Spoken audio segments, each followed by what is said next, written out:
नमस्कार, मैं निकिता कश्यप और आप सभी देख रहे हैं नवरोशन टाइम्स। तो चलिए शुरुआत करते हैं। यूपी के जनपद हापुड़ के गांव नानई से भूमि विवाद का मामला सामने आया है, जो कि जनपद बरेली के गांव रामपुर कांकर एवं लंगूरा थाना भमोरा का है, जिसमें भूमि विवाद के चलते एक भाई दूसरे भाई की जान का दुश्मन बन बैठा। दरअसल बरेली के गांव रामपुरा कांकर के मूल निवासी सुरेंद्र का परिवार अपने ही भाई की धमकियों से बेहद परेशान है।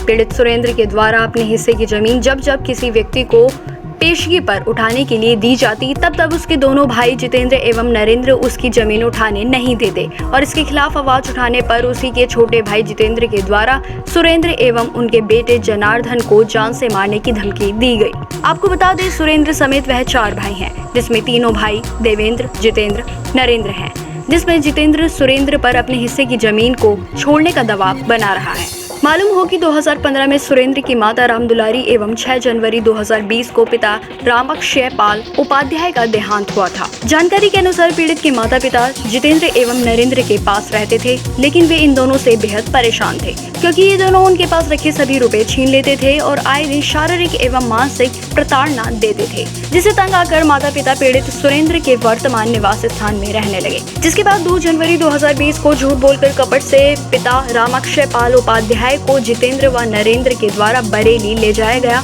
और जहां 6 जनवरी 2020 को उनका देहांत हो गया। पीड़ित सुरेंद्र के माता पिता के देहांत के बाद समस्त पैतृक भूमि का चारों भाइयों के बीच समान रूप से बंटवारा किया गया, लेकिन इसी बीच शराबी और लालची प्रवृत्ति वाले जितेंद्र के मन में लालच आ गया और उसने अपने भाई सुरेंद्र के हिस्से की जमीन को अन्य भाई नरेंद्र की राय पर जबरन जितेंद्र के द्वारा सुरेंद्र की जमीन को बटाई पर देना शुरू कर दिया और बदले में मिलने वाली रकम को भी अपनी जेब में रखने लगा। जितेंद्र पिछले कई बार से ऐसा करता रहा है। साथ ही आपको बता दें, सुरेंद्र की पैतृक जमीन पर जितेंद्र के द्वारा धोखाधड़ी शराफत का फायदा उठाते हुए सुरेंद्र का रुपया हड़पा गया। इसी विवाद के बीच जब सुरेंद्र ने इसका विरोध किया तो जितेंद्र के द्वारा सुरेंद्र एवं उसके बेटे जनार्दन को जान से मारने की धमकी देने का यह ऑडियो वायरल हो गया। दुन्ना के मोबाइल से फोन कर रहे हैं तो दुन्ना है। अरे ना लला, ऐसी बात मत करो। दुन्ना का दुन्ना ने हमारी जिंदगी बर्बाद कर दी। कल बात कर रहे हैं। ये बात सुनो, हम तो मरने की कगार पे हैं भैया इस समय। देखो भगवान को भजन कर, भगवान को भजन कर। भगवान का भजन नहीं, मरने की कगार पे है इस समय हम। ऐसा है, हमने तुमसे एक बात पिताजी एक बात पिताजी जब बात कह गए हैं कि पिताजी का नाम मान लो, पिताजी का नाम लेके तुमने बहुत बड़ा फायदा उठाओ। ऐसा में एक बात बताओ, तुमने कल हमको भी जब कही कि देखो धमकी दी कि मार रहे हैं, जो करें भाऊ गाई दे रहे, जनार्दन को पीतल निकालते हैं, गोली मारते हैं, ये बात अच्छी नहीं होती हमारी। सुनो सुरकेश, क्या सारो दुन्ना 20 आदमी इकट्ठे हो जाए, जितेंद्र का बाल बागा नहीं कर सकते हैं। जितेंद्र ने तो कफन सर पे बांध लिया है। ऐसा है लला, तुम भगवान को भजन बढ़ाओ, बुद्धि ठीक ना है। और क्या करें, भगवान भजन तुम करो, तुम्हारा सर्वनाश होना बहुत निश्चित है। बहुत गलती करी। एक तो तुम धमकी दी, मारपीट की, हम तुम्हें पीतल निकाल देंगे, गोली मार देंगे, पोस्टमार्टम करा देंगे, ये बात मत करो। मेरी एक कसम है, एक कसम, वो मैं मर जाऊं या मार डालूं किसी को, मेरी कसम यही है। बाप की बसी ये जगह होगी।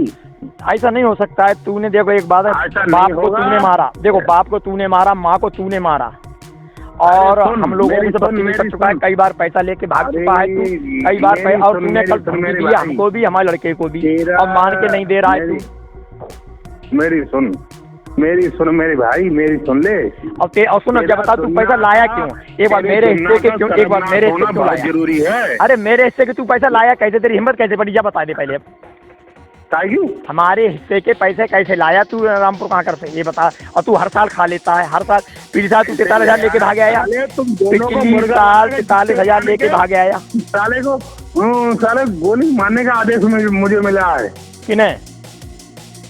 दोनों दुन्ना आ जाएगा, दुन्ना आवे साले। दुन्ने को पोस्टमार्टम कराने, पोस्टमार्टम डॉक्टर पोस्टमार्टम नहीं करा पाएगा दुन्ना का। तू आ जाए, एक बार आ तो जा दुन्ना को लेके।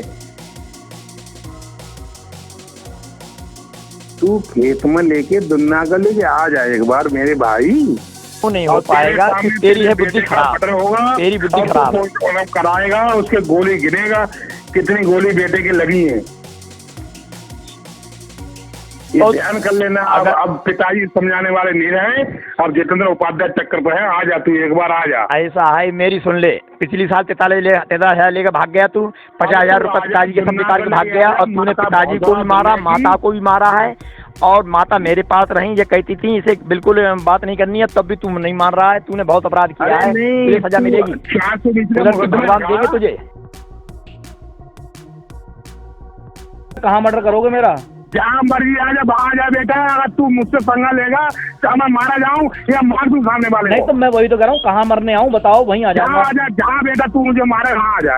अरे मैं तो कहीं नहीं रहा, तुम कह रहे हो ना पोस्टमार्टम में गोली ना गिरनी तुम्हारी बात है, मैंने एसओ साहब को भमोरा एसओ। अरे अच्छी बात है, एसओ साहब को, साहब कप्तान साहब को भी सुनाओ, अगर मैंने कहा हो, कोई बुरी बात नहीं है। सुना दूंगा कप्तान को मैं, बिल्कुल। लड़ा नहीं, लूलो नहीं हूँ। इतने चाचा चिल्ला क्यों रहे हो, ये बता दो, गोली खाने कहाँ आऊँ? हाँ बेटा, तेरी मर्जी हो, वहाँ आ जा बेटा। तू गोली मारोगे? सुनो, दोनों भाइयों की भतीजों खुली सबको छूट है। हाँ। कोई रोक है, भतीजे में 48,000 रुपये ले आया। हाँ। ले आया। हाँ। बस 48,000 मैं करूँगा, जिसको रोकना हो खेत जुतवा ले आके रोक ले। भैया मैं तो अपना चौथाई लूंगा, मुझे तो अपने चौथाई से मतलब है। बेटा तू, मैं चाचा चौथाई लूंगा, मैं चौथाई लूंगा। दोनों पार्टी बंद करूंगा सालों को। मैं भैया बंद भी हो जाऊंगा, अगर किसी माफिया से लड़ना है मुझे, तुम जैसे भूमाफियाओं से लड़ना है तो बंद भी हो जाऊंगा, गोली भी खा लूंगा, कोई दिक्कत नहीं है। माफियाओं से नहीं बेटा, तुम जैसे भूमाफियाओं से अगर मुझे लड़ना भी पड़ेगा तो भैया मैं आ जाऊंगा गोली खाने, बता देना कहाँ आना है। आ जा बेटा, आ जा तू, मेरा आ जाऊंगा चाचा, लेकिन अपना हिस्सा नहीं छोड़ूंगा। 10 साल से खाते चले आए हो तुम। सर आपका नाम? मेरा नाम जनार्दन उपाध्याय है। आप क्या करते हैं सर? मैं पेशे से अधिवक्ता हूँ। आप कहाँ के रहने वाले हैं? मैं ग्राम रामपुर कांकर, थाना भमोरा, जनपद बरेली का मूल निवासी हूँ, और वर्तमान में ग्राम नेकनामपुर नानी, थाना बहादुरगढ़, जनपद हापुड़ में रहता हूँ। आपका विवाद क्या सर, संक्षिप्त में बताएंगे? विवाद मेरा ये है कि मेरे पिता सुरेंद्र शर्मा, 4 भाई हैं, देवेंद्र शर्मा, नरेंद्र शर्मा, जितेंद्र शर्मा और सुरेंद्र शर्मा। मेरे पिता को 2 जगह की प्रॉपर्टी हक विरासत मिली हुई है, जिसमें मेरे पिता समेत मेरे ताऊ देवेंद्र शर्मा, चाचा जितेंद्र और नरेंद्र बराबर के हिस्सेदार हैं। घटना 7 तारीख की है, 7 जून 2020, जब मुझे ये जानकारी मिली कि मेरे खेत का पूरा पैसा, रामपुर कांकर स्थित खेत का पूरा पैसा 48,000 रुपया जितेंद्र चाचा मेरे पिता की बिना सहमति से ले गए हैं। तो मैंने चाचा जितेंद्र को फ़ोन किया कि चाचा आप मेरे पिता का पैसा बिना मेरे पिता की सहमति के क्यों ले आए? आप हर साल ऐसा कर देते हो, हम लोग गढ़मुक्तेश्वर में रहते हैं, दूर रहते हैं, और आप बरेली में रहते हो, जाते हो खेत उठाते हो। तो इस बात पर वो जो है आग बबूला हो गए, और उन्होंने माँ बहन की गंदी गंदी गालियाँ देनी शुरू कर दी मुझे फ़ोन पे, और ये कहा कि तू और तेरा बाप यदि खेत की तरफ आ गए तो जान से मार देंगे, और इतनी पीतल तेरे को मारूंगा, इतनी गोलियां मारूंगा कि डॉक्टर भी जो है ना पोस्टमार्टम में गिन नहीं पाएगा, ये उन्होंने कहा। तो सर इसमें आपने इस घटना की शिकायत किस अधिकारी से करी थी? सर इस घटना की शिकायत मैंने 2 स्तर पे की। पहला, जब घटना 7 तारीख को घटित हुई तो मेरे पिता सुरेंद्र शर्मा ने मेरे ताऊ श्री देवेंद्र शर्मा को फ़ोन पे संपर्क किया और ये कहा कि भैया जितेंद्र इस तरीके से हमें गालियाँ दे रहे हैं और कह रहे हैं कि वो तुम्हारे लड़के को जान से मार डालेंगे। तो ताऊ ने कहा तो ठीक है, आओ गोली खाओ, आओ और गोली खाओ खेत पे, तुम जानो जितेंद्र जाने, वो गोली मारे तुम गोली खाओ। उन्होंने कोई भी संतोषजनक जवाब नहीं दिया इस बारे में। उसके बाद हमने 8 तारीख को एसपी महोदय को डाक द्वारा उक्त घटना की सूचना जो है दर्ज कराई, डाक की रसीद मेरे साथ मौजूद है।